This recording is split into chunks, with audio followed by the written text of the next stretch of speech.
सिल्ली के साड़ी पहनला जी राजा मारला दहिया तोड़ के। सिल्ली के साड़ी पहनला जी राजा मारला दहिया तोड़ के। ई बदला हमसे जरिया पर लेबो बैठवा से जिया गोर के।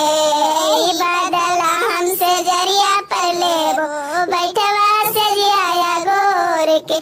बैठल बैठल जिया न से तो भगवा किलिया खोल के।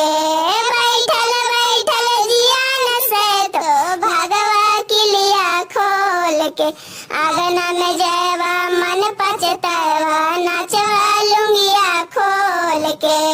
आंगना में जयवा मन पचतवा नाचवा लुंगिया खोल के। मांगो के टीका पहनला जी राजा मारला चूड़िया फोड़ के। मांगो के टीका पहनला जी राजा मारला चूड़िया फोड़ के। ई बदला हमसे जरिया पर लेबो बैठवा से जिया गोर के। ई बदला हमसे जरिया पर लेबो बैठवा से जिया गोर के। बैठल बैठल जिया न से तो भगवा किलिया खोल के। बैठल बैठल जिया न से तो भगवा किलिया खोल के। आंगना में जयवा मन पचतवा नाचवा लुंगिया खोल के।